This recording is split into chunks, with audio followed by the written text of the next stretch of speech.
तेजी से प्रवेश कर रहे हैं। हे विष्णु, जलते हुए मुखों के चारों ओर से सब वीरों को निगल कर आप जीभ चाट रहे हैं। आपकी तीक्ष्ण प्रभाएं समस्त संसार को तेज से व्याप्त कर तृप्त कर रही है। यह भयानक रूपधारी कौन है? यह मुझसे कहो। हे देववर, आपको नमस्कार है। मुझ पर आप प्रसन्न हो। हे जगतकर्ता आदि पुरुष, आपको जानने की मैं इच्छा रखता हूँ, क्योंकि आपकी यह प्रवृत्ति मेरी समझ में नहीं आती।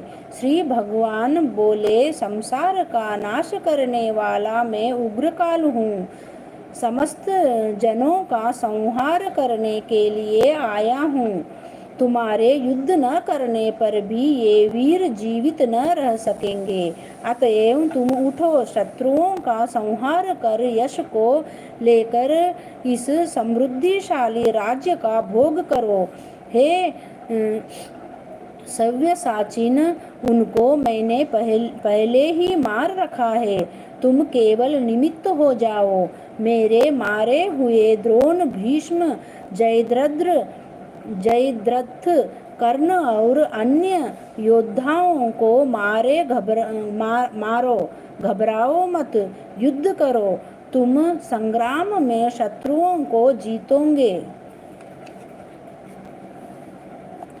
संजय ने कहा, इस प्रकार श्री कृष्ण जी के वचन सुन मुकुटधारी अर्जुन हाथ जोड़कर कंपित और भयभीत हुए साष्टांग प्रणाम कर नम्रता पूर्वक बोले, हे ऋषिकेश, आपके गुणगान करने से सब संसार प्रसन्न और प्रेम मग्न हो रहा है।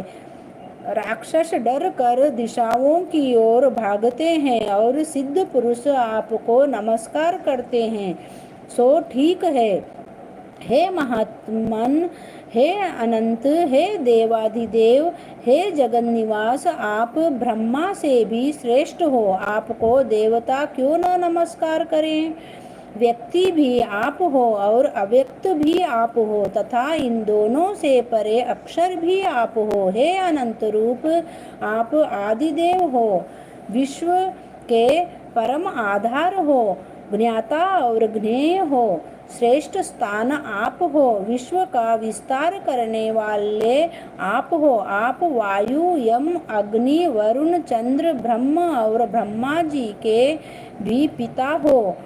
आपको नमस्कार है और फिर भी बार बार आप ही को नमस्कार है। हे सर्वस्वरूप, आप अनंत वीर्यवान तथा अतुल पराक्रमी हो। आप जगत में व्याप्त हो, इसलिए स्वरूप हो। तुम्हारी महिमा को न जानकर मैंने तुमको अपना मित्र मानकर हे कृष्ण, हे सखा ऐसा जो तिरस्कार से कहा, सो प्रमाद से अथवा स्नेह से हे अच्युत विश्वरूप, तुमसे इन बोलों की क्षमा मांगता हूँ, जो कि परिहास से विहार,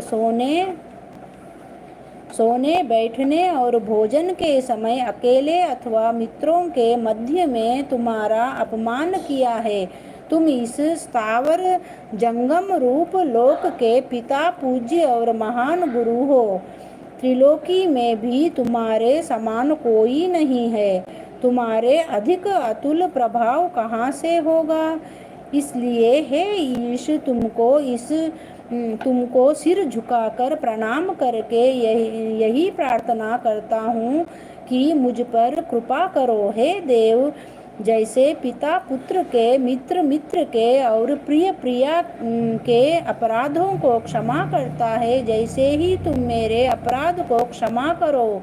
हे देव, जो पहले कभी नहीं देखा ऐसा आपका रूप देख कर प्रसन्न हूँ और भय से मेरा मन व्याकुल है, इसलिए वही पहला रूप मुझको दिखाओ। और हे देवेश, आप प्रसन्न हो जाओ। हे सहस्रबाहु,